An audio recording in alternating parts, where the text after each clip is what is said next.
आज शेयर बाजार में कई बड़े धमाके देखने को मिले। एक तरफ एचसीएल टेक ने 1.14 बिलियन डॉलर की एआई डील करके पूरे आईटी सेक्टर में जोश भर दिया। दूसरी तरफ पीबी फिनटेक में 1700 करोड़ रुपए से ज्यादा की ब्लैक डील के बाद शेयर में बड़ी गिरावट देखने को मिली। वहीं बजाज हाउसिंग फाइनेंस में ब्रोकरेज अपग्रेड के बाद जबरदस्त खरीदारी देखने को मिली। इसके अलावा लगातार तीसरे दिन यानी आज बाजार में शानदार तेजी रही। तो आज के वीडियो में हम इन सभी खबरों को, इन सभी सवालों को विस्तार से समझेंगे। आखिर कौन सा स्टॉक निवेशकों के लिए मौका बन सकता है, कहां सावधानी रखने की जरूरत है और आने वाले दिनों में बाजार किस दिशा में जा सकता है, इसलिए वीडियो को आखिर तक जरूर देखिएगा। सबसे पहले बात करते हैं आज की सबसे बड़ी खबर की, जो आई है एचसीएल टेक्नोलॉजी से। एचसीएल टेक ने यूरोप की एक फॉर्च्यून ग्लोबल 50 कंपनी के साथ 1.14 बिलियन डॉलर यानी लगभग 9500 करोड़ रुपए से ज्यादा की एआई आधारित डिजिटल ट्रांसफॉर्मेशन डील पर साइन कर दिया है। कोई छोटी मोटी डील नहीं है, ये कंपनी के इतिहास की सबसे बड़ी रणनीतिक डील में से एक मानी जा रही है।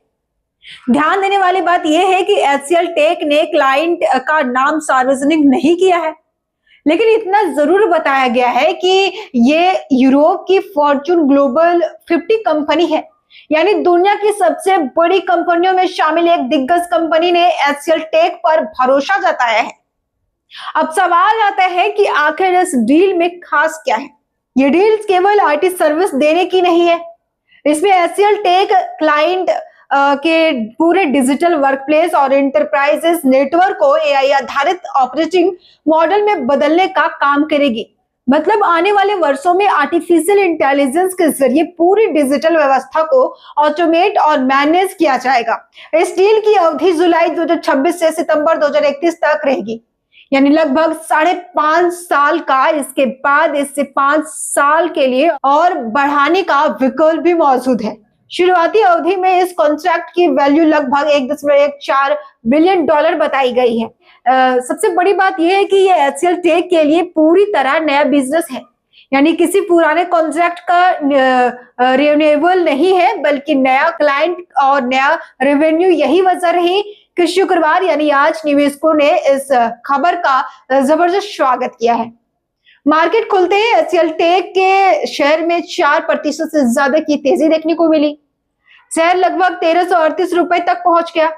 हालांकि यहाँ एक बात समझना जरूरी है, आज की तेजी के बावजूद एचसीएल टेक का शेयर इस साल लगभग 31% नीचे है, जबकि इस दौरान निफ्टी करीब 7% गिर चुका है। मतलब पिछले कुछ महीनों में इस स्टॉक ने बाजार से काफी कमजोर प्रदर्शन किया था। लेकिन अब सवाल उठता है कि क्या ये एआई डील एचसीएल टेक के लिए नया टर्निंग पॉइंट साबित हो सकती है। कई एक्सपर्ट का मानना है कि आने वाले वर्षों में एआई आधारित प्रोजेक्ट यानी कंपनियों की कमाई का सबसे बड़ा स्रोत बनने वाला है। यही वजह है कि ब्रोकरेज हाउस प्रभुदास लीलाधार ने भी अपना नजरिया बदल दिया है। उन्होंने एचसीएल टेक की रेटिंग रिड्यूस से बढ़ाकर एक्यूमुलेटेड कर दिया है और 1140 रुपए का टारगेट दिया है। इसका मतलब साफ है कि ब्रोकरेज को अब कंपनी के भविष्य को लेकर पहले से ज्यादा भरोसा दिखाई दे रहा है। लेकिन निवेशकों को यह भी याद रखना चाहिए कि केवल एक बड़ी डील से पूरी तस्वीर नहीं बदल जाती। आने वाले क्वार्टर के नतीजे, ऑर्डर बुक, मार्जिन और मैनेजमेंट की गाइडेंस भी उतनी ही महत्वपूर्ण होगी। अब बात करते हैं दूसरी बड़ी खबर की। पीबी फिनटेक यानी पॉलिसी बाजार की पेरेंट कंपनी। दोस्तों आज सुबह जैसे ही बाजार खुला, पीबी फिनटेक के शेयर में भारी दबाव देखने को मिला। पीबी फिनटेक में यह गिरावट छोटी मोटी नहीं है, करीब 7% तक शेयर टूट गया है। कारण था एक बड़ी ब्लैक डील। करीब 1741 करोड़ रुपए के शेयर बाजार में बेचे गए हैं। जानकारी के मुताबिक लगभग 2.3% हिस्सेदारी की बिक्री हुई है। पहले से ही खबरें चल रही थी कि सिंगापुर के इन्वेस्टमेंट होल्डिंग्स अपनी हिस्सेदारी कम करना चाहती है। आज वही खबर हकीकत में बदलती दिखाई दी है। अब यहाँ एक सवाल बहुत से निवेशकों के मन में आता है, अगर बड़ी विदेशी संस्था शेयर बेच रही है तो क्या कंपनी में कोई समस्या है। जरूरी नहीं है। कई बार बड़े निवेशक कई सालों तक निवेश रखने के बावजूद मुनाफा बुक करते हैं। कई बार अपने पोर्टफोलियो को रीबैलेंसिंग करते हैं। कई बार दूसरे निवेश के लिए पैसा निकालते हैं। इसलिए केवल किसी बड़े निवेशक के बेचने से कंपनी खराब नहीं हो जाती, लेकिन शॉर्ट टर्म में शेयर पर दबाव जरूर बनता है। आज भी वही देखने को मिला। स्टॉक लगभग 1563 रुपए तक फिसल गया। इस साल अब तक पीबी फिनटेक करीब 14% गिर चुका है। वहीं निफ्टी लगभग 7% नीचे है, यानी इस स्टॉक ने भी इंडेक्स से कमजोर परफॉर्मेंस किया है। दिलचस्प बात तो यह है कि पिछले कुछ महीनों में कई बड़े निवेशकों ने अपनी हिस्सेदारी घटाई है।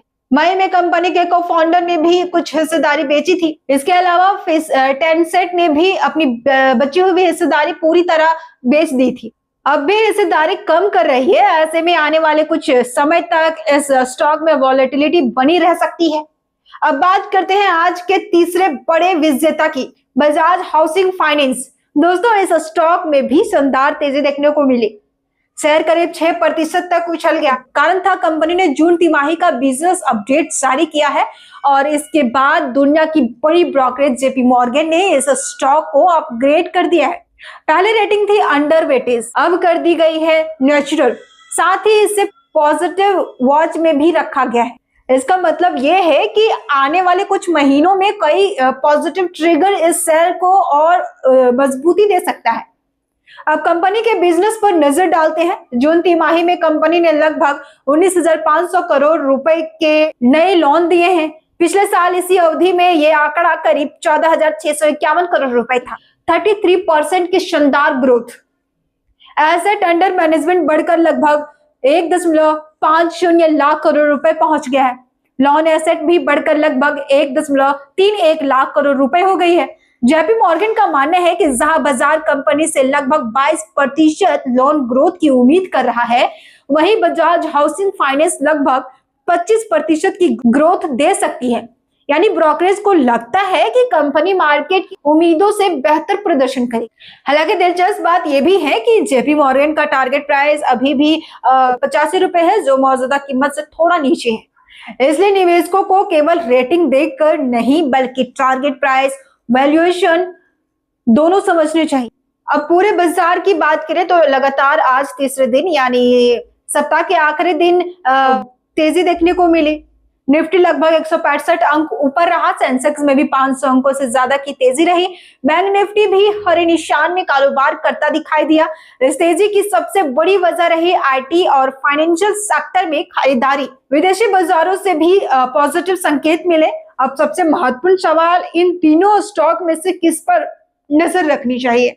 अगर एचसीएल टेक की बात करें तो एआई आने वाले समय का सबसे बड़ा थीम है।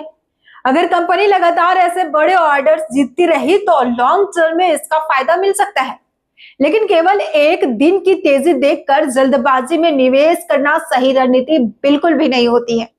पीबी फिनटेक के मामले में फिलहाल शेयर होल्डिंग से जुड़ी खबरें दबाव बना सकती है, इसलिए इसमें उतार चढ़ाव जारी रह सकता है। बजाज हाउसिंग फाइनेंस में बिजनेस ग्रोथ मजबूत दिखाई दे रही है। अगर आने वाले तिमाही नतीजे भी इसी तरह मजबूत रहा तो निवेशकों का भरोसा और बढ़ सकता है। दोस्तों, बाजार में सबसे जरूरी चीज होती है धैर्य, पैसेंस। किसी भी शेयर में केवल खबर देखकर निवेश नहीं करना चाहिए। कंपनी के बिजनेस, वैल्यूएशन, कमाई, भविष्य की संभावनाएं, फ्यूचर में क्या होने वाला है और जोखिम, सभी पहलुओं को समझना जरूरी होता है। आज की तीनों खबरें हमें यही सिखाती है कि शेयर बाजार केवल प्राइस का खेल नहीं है, बल्कि बिजनेस की गुणवत्ता, मैनेजमेंट की रणनीति, भविष्य की ग्रोथ का भी खेल है। अब आप हमें कमेंट करके जरूर बताइएगा कि एचसीएल टेक, बीपी फिनटेक और बजाज हाउसिंग फाइनेंस में से आपको कौन सा स्टॉक सबसे ज्यादा मजबूत लगता है और क्यों। और ऐसे ही बिजनेस जगत की तमाम अपडेट मैं आपके साथ वीडियो के माध्यम से शेयर करूंगी, तो आप प्लीज हमारे साथ जुड़े रहिएगा।